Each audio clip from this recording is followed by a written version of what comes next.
how you doing today? It's me, David, Jersey Boy Music, coming to you from the Beatles Corner.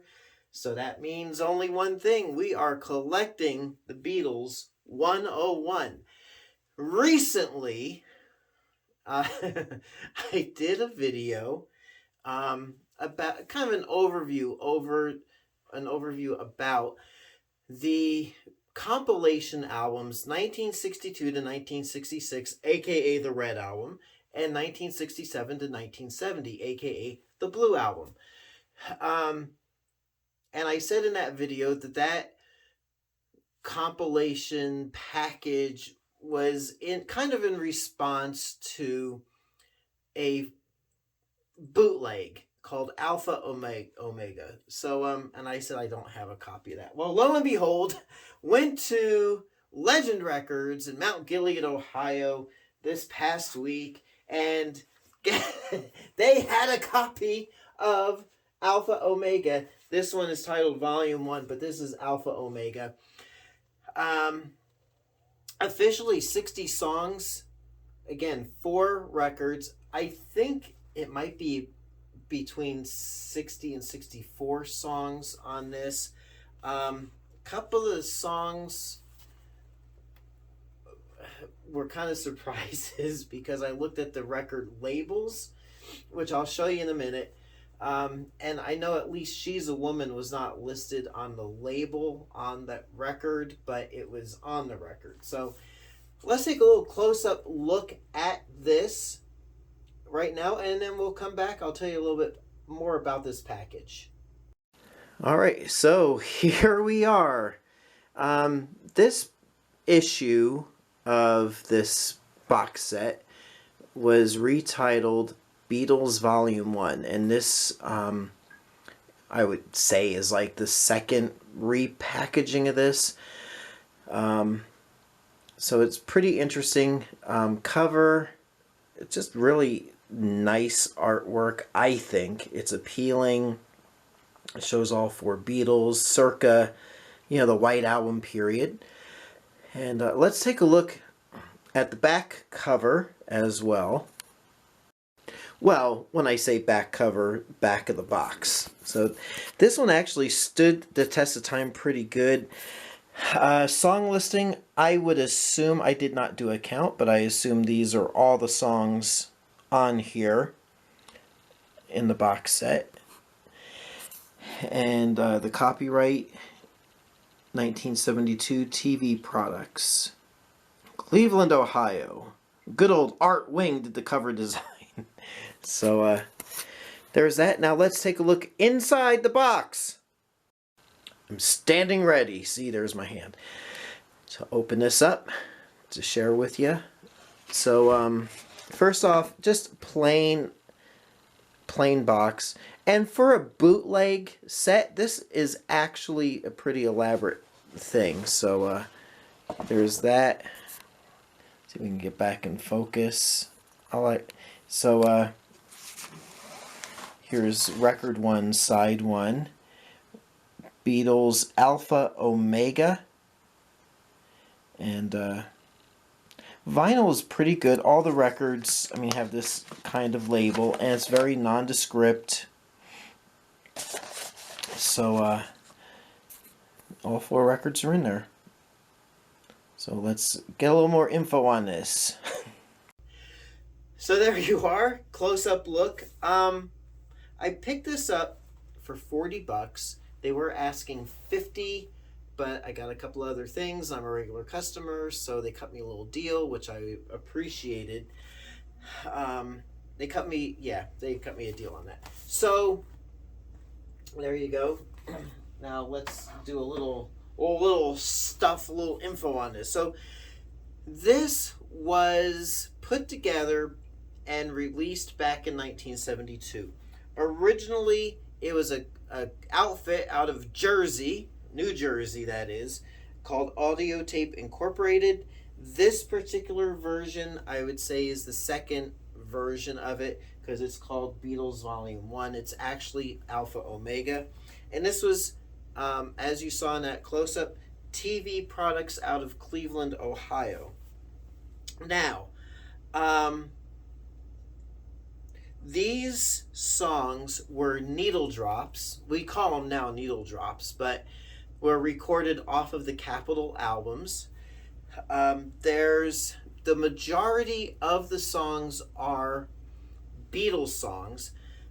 There are a few solo songs. What comes to mind off the top of my head is Bangladesh and Maybe I'm Amazed. Let's see if I can take a quick scan here. I don't want to. Maybe I'm Amazed. Imagine is on here. But no Ringo songs. Uncle Albert, Admiral Halsey, Uncle Albert. What else? I think that was about it with the solo songs. But it's a nice collection of Beatles songs. So I thought when I did the video for 62, I'll just say 62 to 70, Red and Blue albums, I knew that these were taken off of the Capitol Records, and I will say, first off, I can verify that because it was here in the States. That's what we had. Songs like let's say the songs that came off the second album have that intense echo and reverb. Same thing with I Feel Fine, She's a Woman.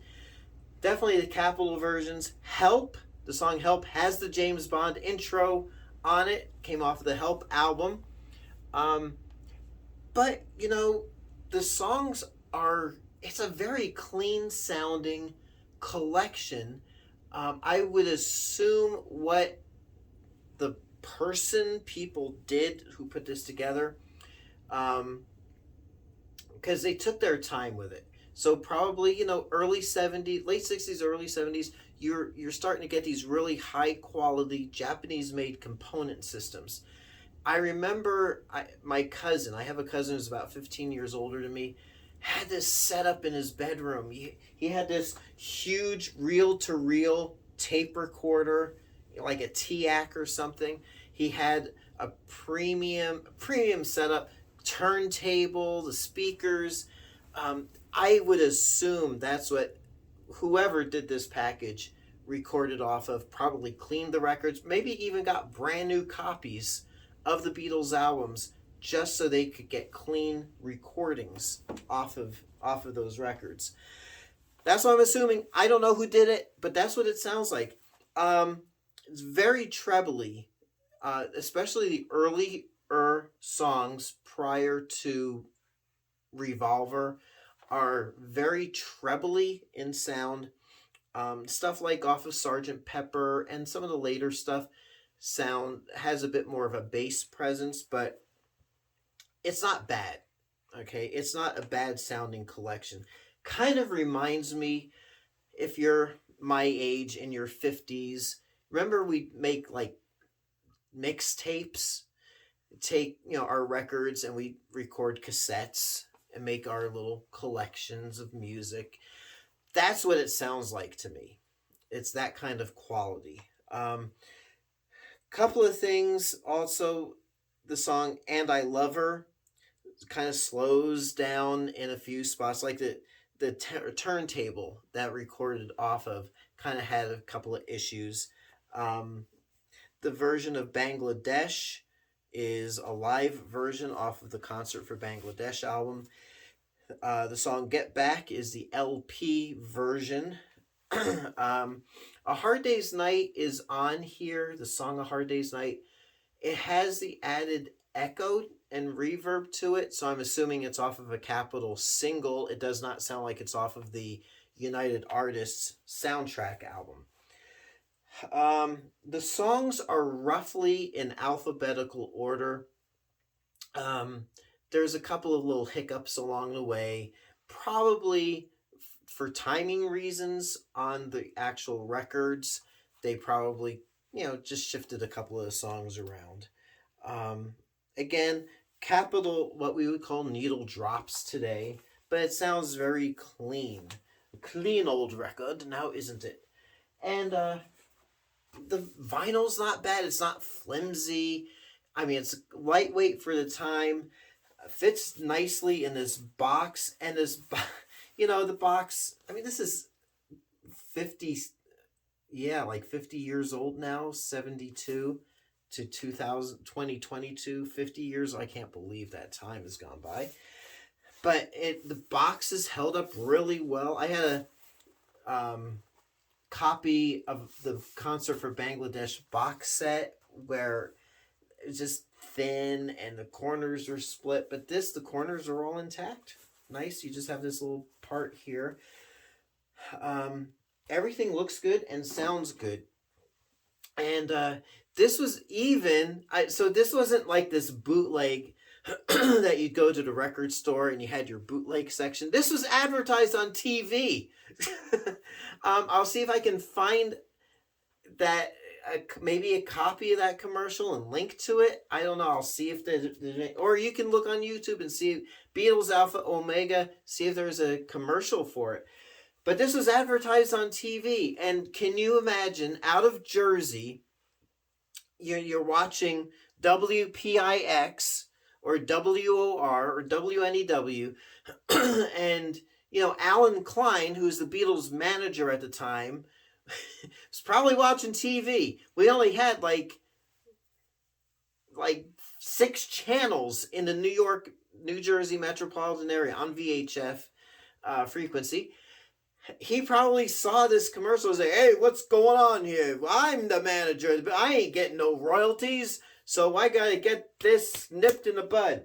So lawsuits ensued, and really, one of the factors why we've got 62 to 66 and 67 to 70 was because of the popularity of this 4-record set, and justifiably so. So, the Red and Blue albums have stood the test of time. They are really the only compilation albums from the 1970s post-Beatles breakup that are still being issued today. So, TV products out of Cleveland, Audio Tape Incorporated out of New Jersey, whoever else put out these packages, thank you. Because if you didn't, we probably would not have gotten those, the Red and Blue album. We may have, we may not have. So personally, I feel like this was a springboard to those greatest hits compilations that we still enjoy today. So anyway, there you go. Should you get this? You know what? It's up to you. But this, in my opinion, is such an integral part of Beatles history, whether you want to admit it or not. It did springboard, like I said, the Red and Blue albums. It's a cool package. It's a cool collection of songs. It's kind of eclectic, if you ask me. The only thing, and if you regularly watch any of my videos, the songs being in alphabetical order are not in chronological order. And some of the key songs aren't on here. Love Me Do, Please Please Me, From Me to You are not on these albums that I can recall. But there's so much, and it's nice when you get like 8 or 9 songs or 7 or 8 songs per side. It's nice. You can just put it on the turntable. You can just go about your business. You can listen, and again, just really nice. And I also have a feeling, so growing up 70s and 80s in the New York radio market, we would have usually once a year or twice a year, they would run this program called Beatles A to Z, where it would be like for the week, so like Memorial Day weekend, let's say. We would hear every Beatles song, even some of the obscure ones, like that came out of the Polydor sessions, like Ain't She Sweet, My Bonnie, Cry for a Shadow. We would hear stuff that they wouldn't ordinarily play on the radio. Even Revelation number 9 and You Know My Name, Look Up the Number. If it was the Beatles as a band, Beatles A to Z. And I have a feeling the DJs there probably took inspiration from this as well. And that was an event. They would run through, start with the A's, get to whatever the last song alphabetically would be. Once they got done, if it was on Saturday that they finished up, then they would go all over again and redo every Beatles song from A to Z. So there you go. Who would have known this bootleg would have caused so much of a, not ruckus, but an influence on probably post Beatles discographies ever since. So there you go. I again wholeheartedly recommend it. If you see it, and if it's not too much money, go for it, man. Hey man, go for it. Beatles, and I think from what I've read, they also did like 2 more packages, Volume 2 and Volume 3. And the other thing with Alpha Omega, it was called Alpha Omega because that's the first and last letters of the Greek alphabet. So you're getting from let's say A to Z, from the beginning of the Beatles alphabet to the end and stuff in between. So there you go. Until next time, it's me, David, Jersey Boy Music. If you are looking for vintage vinyl, visit me at jerseyboymusic.net. It'll take you to my eBay store. I might have something that you're looking for. So until next time, I'll catch you on the flip side. Thank you so much for watching.